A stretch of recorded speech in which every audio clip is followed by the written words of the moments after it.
La vuelta al mundo en 80 días. Novela de Julio Verne de 1873.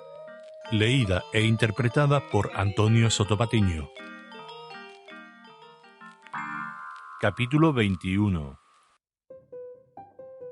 Era expedición aventurada la de aquella navegación de 800 millas sobre una embarcación de 20 toneladas, y especialmente en aquella época del año. Los mares de la China son generalmente malos. Están expuestos a borrascas terribles, principalmente durante los equinoccios, y todavía no habían transcurrido los primeros días de noviembre. Muy ventajoso hubiera sido, evidentemente, para el piloto, el conducir a los viajeros a Yokohama, puesto que le pagaban a tanto por día, pero arrostraría la grave imprudencia de intentar semejante travesía en esas condiciones, y era ya bastante audacia, si no temeridad, el subir hasta Shanghái. Tenía, sin embargo, John Bunsby confianza en su tankadera, que se elevaba sobre el oleaje como una malva y quizá no iba descaminado. Durante las últimas horas de esta jornada, la tankadera navegó por los caprichosos pasos de Hong Kong, y en todas sus maniobras y cerrada al viento su popa, se condujo admirablemente. «No necesito, piloto», dijo Phileas Fogg en el momento en que la goleta salía mar afuera, «recomendaros toda la posible diligencia». «Fíese vuestro honor en mí», respondió John Bunsby. «En materia de velas, llevamos todo lo que el viento permite llevar». «Es vuestro oficio y no el mío, piloto, y me fío de vos». Phileas Fogg, con el cuerpo erguido, las piernas separadas, a plomo como un marino, miraba, sin alterarse, el ampollado mar. La joven viuda, sentada a popa, se sentía conmovida al contemplar el océano, obscurecido ya por el crepúsculo, y sobre el cual se arriesgaba en una débil embarcación. Por encima de su cabeza se desplegaban las blancas velas, que la arrastraban por el espacio cual alas gigantescas. La goleta, levantada por el viento, parecía volar por el aire. Llegó la noche. La luna entraba en su primer cuarto, y su insuficiente luz debía extinguirse pronto entre las brumas del horizonte. Las nubes que venían del este iban invadiendo ya una parte del cielo. El piloto había dispuesto sus luces de posición, precaución indispensable en aquellos mares, muy frecuentados en las cercanías de la costa. Los encuentros de buques no eran raros, y con la velocidad que andaba, la goleta se hubiera estrellado al menor choque. Fix estaba meditabundo en la proa. Se mantenía apartado, sabiendo que Fogg era poco hablador. Por otra parte, le repugnaba hablar con el hombre de quien aceptaba los servicios. También pensaba en el porvenir. Le parecía cierto que Mr. Fogg no se detendría en Yokohama y que tomaría inmediatamente el vapor de San Francisco, a fin de llegar a América, cuya vasta extensión le aseguraría la impunidad y la seguridad. El plan de Phileas Fogg le parecía sumamente sencillo. En vez de embarcarse en Inglaterra para los Estados Unidos como un bribón vulgar, Fogg había dado la vuelta atravesando las 3/4 partes del globo a fin de alcanzar con más seguridad el continente americano, donde se comería tranquilamente los dineros del banco después de haber desorientado a la policía. Pero una vez en los Estados Unidos, ¿qué haría Fix? ¿Abandonaría a aquel hombre? No, 100 veces no. Mientras no hubiese conseguido su extradición, no lo soltaría. Era su deber y lo cumpliría hasta el fin. En todo caso, se había presentado una circunstancia feliz. Picaporte no estaba ya con su amo, y sobre todo, después de las confidencias de Fix, importaba que amo y criado no volvieran a verse jamás. Phileas Fogg, por su parte, no dejaba de pensar en su criado, que tan singularmente había desaparecido. Después de meditar mucho, no le pareció imposible que, por mala inteligencia, el pobre mozo se hubiese embarcado en el Carnatic en el último momento. También era esta la opinión de Mrs. Aouda, que echaba de menos a aquel fiel servidor a quien tanto debía. Podía, pues, acontecer que lo encontrasen en Yokohama, y sería fácil saber si el Carnatic se lo había llevado. A cosa de las 10, la brisa refrescó. Tal vez hubiera sido prudente tomar un rizo, Pero el piloto, después de observar con atención el estado del cielo, dejó el velamen tal como estaba. Por otra parte, la tankadera llevaba admirablemente el trapo, con gran calado de agua, y todo estaba preparado para aferrar inmediatamente, en caso de chubasco. A medianoche, Phileas Fogg y Aouda bajaron a la cámara.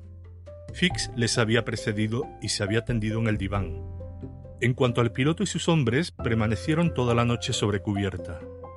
El siguiente día, 8 de noviembre, al salir el sol, la goleta había andado más de 100 millas. El log indicaba que el promedio de velocidad estaba entre 8 y 9 millas. La tankadera, durante esta jornada, no se alejó sensiblemente de la costa, cuyas corrientes le eran favorables. La tenían a 5 millas, lo más, por babor, y aquella costa, irregularmente perfilada, aparecía de vez en cuando entre algunos claros. Viniendo el viento de tierra, la mar era menos fuerte, circunstancia feliz para la goleta, porque las embarcaciones de poca cabida sufren por el oleaje, que corta su velocidad y las mata, empleando la expresión de aquellos marinos. A mediodía la brisa amainó algo, fue llamada al sureste. El piloto mandó desplegar los cuchillos, pero al cabo de 2 horas los aferró, porque el viento volvía a arreciar. Mr. Fogg y la joven, afortunadamente refractarios al mal de mar, comieron con apetito las conservas y la galleta de a bordo. Convidaron a Fix, quien tuvo que aceptar, sabiendo que es tan necesario dar lastre al estómago como a los buques, pero esto lo contrariaba. Viajar a expensas de aquel hombre, nutrirse con sus propios víveres, le parecía algo desleal. Sin embargo, comió, con algún melindre, es verdad, pero al fin comió. Con todo, después de terminada la comida, creyó que debía llamar a Mr. Fogg aparte, y le dijo: «Caballero». Esta palabra caballero le escocía algo, y aun así se contenía para no echar mano al pescuezo de aquel caballero. «Caballero, habéis estado muy obsequioso ofreciéndome pasaje, pero aunque mis recuerdos no me permiten obrar con tanta holgura como vos, entiendo pagar mi escote». «No hablemos de eso, caballero. Pero si me empeño». «No, señor», repitió Fogg con voz que no admitía réplica. «Eso entra en los gastos generales». Fix se inclinó, se ahogaba, y yendo a recostarse a proa, no volvió a hablar palabra en todo el día. Entretanto se andaba rápidamente. John Bunsby tenía buena esperanza. Varias veces dijo a Mr. Fogg que llegarían a tiempo a Shanghái. Mr. Fogg respondía simplemente que contaba con ello. Por lo demás, toda la tripulación desplegaba su celo ante la recompensa que engolosinaba a la gente. No había, por consiguiente, escota que no se hallase bien tendida, ni vela que no estuviese bien reclamada, ni podía imputarse al timonel ningún falso borneo. No se hubiera maniobrado con más maestría en una regata del Royal Yacht Club. Por la tarde, el piloto reconocía como recorridas 220 millas desde Hong Kong, y Phileas Fogg podía esperar que al llegar a Yokohama no tendría tardanza ninguna que apuntar en su programa. Por consiguiente, el primer contratiempo serio que experimentaba desde su salida de Londres no le causaría probablemente perjuicio alguno. Durante la noche, hacia las primeras horas de la mañana, la tankadera estaba francamente en el estrecho de Fukien, que separa la costa china de la gran isla de Formosa y cortaba el trópico de Cáncer. El mar estaba muy duro en dicho estrecho, lleno de remolinos, formados por las contracorrientes. La goleta iba muy trabajada. La marejada quebrantaba su marcha, y era muy difícil tenerse de pie sobre cubierta. Con el alba el viento arreció más. Había en el cielo apariencias de un cercano chubasco. Además, el barómetro anunciaba un próximo cambio en la atmósfera. Su marcha diurna era irregular, y el mercurio oscilaba caprichosamente. La marejada hacia el sureste se presentaba ampollada, como indicio precursor de la tempestad. La víspera se había puesto el sol entre una bruma roja, en medio de los destellos fosforescentes del océano. El piloto examinó durante mucho tiempo aquel mal aspecto del cielo y murmuró entre dientes algunas palabras poco inteligibles. En cierto momento dijo en voz baja a su pasajero: «¿Puede decirse todo a vuestro honor?» «Todo», respondió Phileas Fogg. «Pues bien, vamos a tener chubasco». «¿Del norte o del sur?»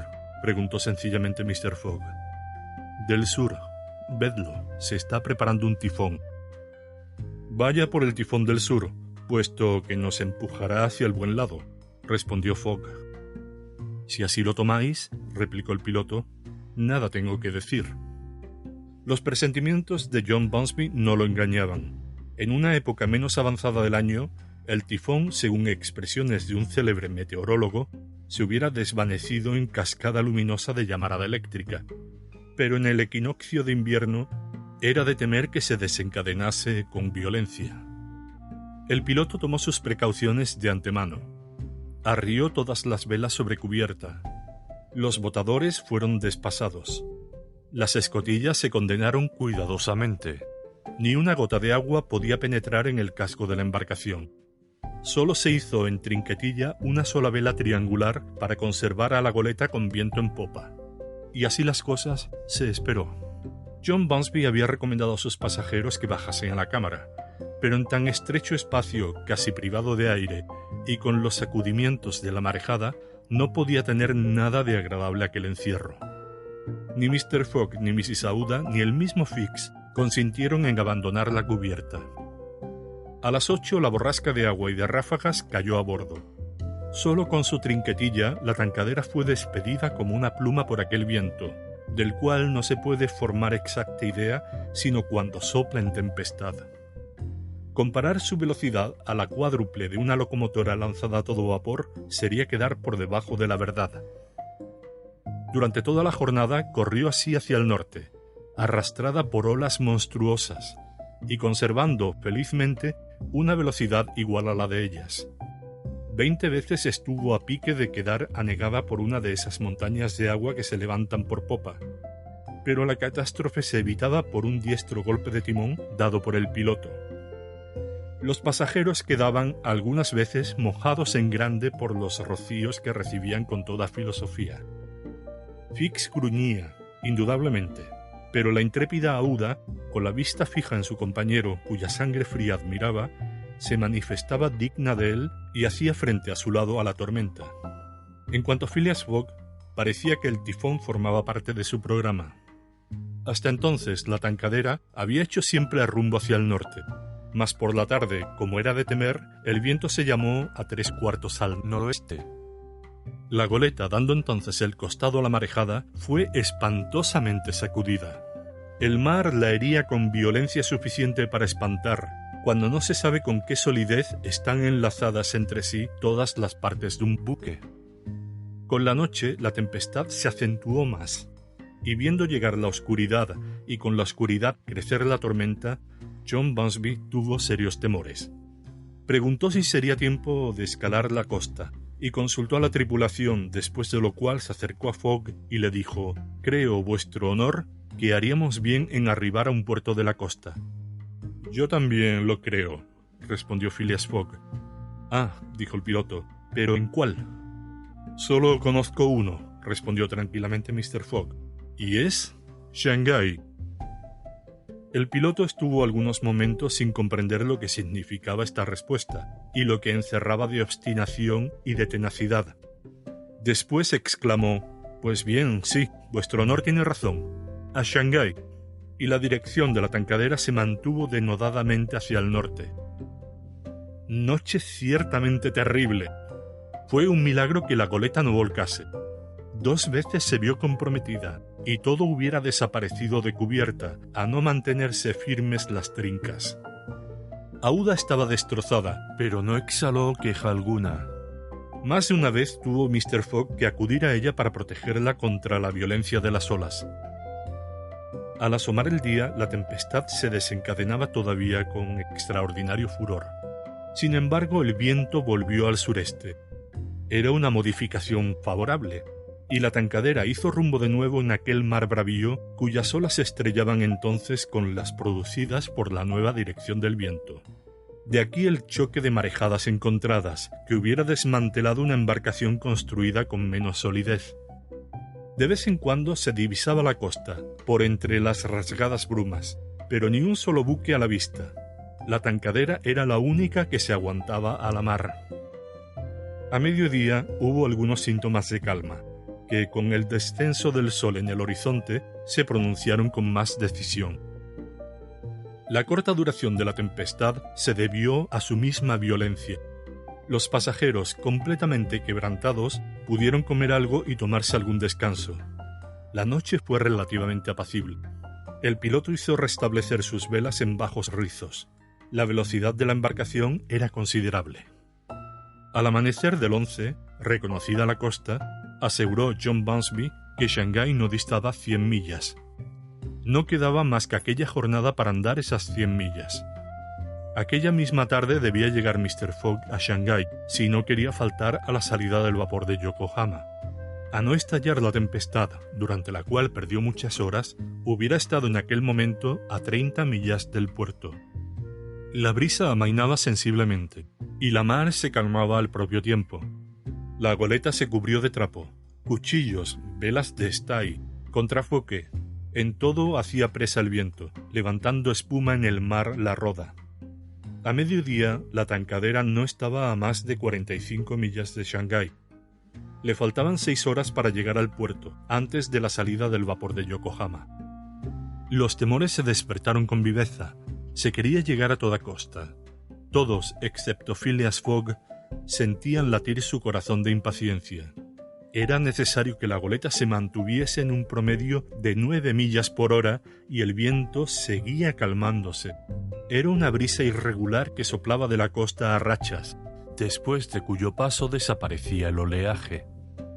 Sin embargo, la embarcación era tan ligera, sus velas de tejido fino recogían también los movimientos sueltos de la brisa, que con ayuda de la corriente, a las 6, John Bunsby no contaba ya más que 10 millas hasta la ría de Shanghái, porque esta ciudad está situada a 12 millas de la embocadura. A las 7 todavía faltaban 3 millas hasta Shanghái. De los labios del piloto se escapó una formidable imprecación. La prima de 200 libras iba a escapársele. Miró a Mr. Fogg, quien estaba impasible, a pesar de que se jugaba en aquel momento la fortuna entera. Entonces apareció sobre el agua un largo huso negro, coronado por un penacho de humo. Era el vapor americano, que salía a la hora reglamentaria. ¡Maldición!, exclamó John Bunsby, que rechazó la barca con desesperado brazo. «Señales», dijo simplemente Phileas Fogg. En la proa de la tankadera había un cañoncito de bronce, que servía para señales en tiempo de bruma. El cañón se cargó hasta la boca, pero en el momento en que el piloto iba a aplicar la mecha, dijo Mr. Fogg: «¡La bandera!». La bandera se arrió a medio mástil, en demanda de auxilio, esperando que al verla el vapor americano modificara su rumbo para acudir a la embarcación. «¡Fuego!», dijo Mr. Fogg, y la detonación estalló por los aires.